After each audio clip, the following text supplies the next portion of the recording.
ಇನ್ನು ಸರ್ಕಾರದ ಅಂಗಸಂಸ್ಥೆ ಕಾವೇರಿ ಎಂಪೋರಿಯಂನಲ್ಲಿ ಗಂಧದ ಸ್ಮಗ್ಲಿಂಗ್ ವಾಸನೆ ಕೇಳಬರ್ತಾ ಇದೆ.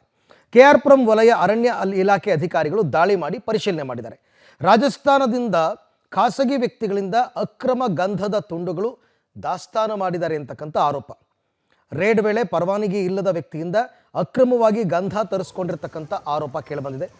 ಅಕ್ರಮವಾಗಿ ಸಪ್ಲೈ ಮಾಡ್ತಾ ಇದ್ದ ವ್ಯಕ್ತಿಯನ್ನು ಕರೆತಂದು ಎಂಪೋರಿಯಂ ಪರಿಶೀಲನೆ ಮಾಡಿದ ಅಧಿಕಾರಿಗಳು ಎಂಪೋರಿಯಂನಲ್ಲೂ ಕೂಡ ಅಕ್ರಮವಾಗಿ ದಾಸ್ತಾನಾಗಿದ್ದು ಪತ್ತೆಯಾಗಿದೆ.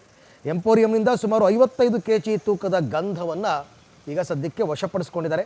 ರಾಜಸ್ಥಾನದಿಂದ ಅಕ್ರಮವಾಗಿ ಗಂಧ ತಂದಿದ್ದ ವ್ಯಕ್ತಿಯನ್ನು ವಶಕ್ಕೆ ಪಡೆದಿದ್ದಾರೆ ಅರಣ್ಯ ಇಲಾಖೆ ಅಧಿಕಾರಿಗಳು. ಈಗ ಮುಂದಕ್ಕೆ ಗೊತ್ತಾಗಬೇಕು, ಎನ್ಕ್ವೈರಿ ಆಗಬೇಕು.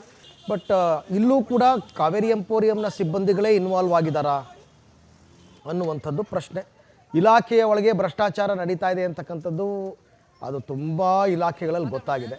ಕಾವೇರಿ ಎಂಪೋರಿಯಂನಲ್ಲೂ ಹೀಗಾಗಿದೆಯಾ ಅಂತ ಪ್ರಶ್ನೆ. ಅರಣ್ಯ ಇಲಾಖೆ ಅಧಿಕಾರಿಗಳು ಇದಕ್ಕೆಲ್ಲ ಈಗ ಉತ್ತರವನ್ನು ಕೊಡಬೇಕು. ನೋಡೋಣ.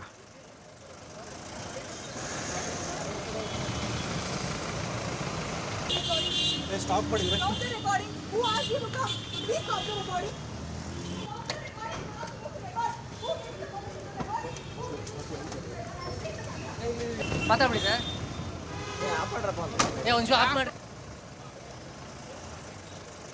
ಏನಪ್ಪ ರೆಕಾರ್ಡ್ ಮಾಡೋಕ್ಕೂ ಬಿಡ್ತಾ ಇಲ್ಲ ಅಲ್ಲಿ, ಯಾಕೆ ಅಂತ ಗೊತ್ತಿಲ್ಲ. ಬೇಲಿನೇ ಎದ್ದು ಹೊಲ ಮೇದಾಗ ಸುದ್ದಿ ಮಾಡಬೇಡಿ ಅಂತ ಲೆಕ್ಕಾಚಾರ ಅನ್ಸುತ್ತೆ.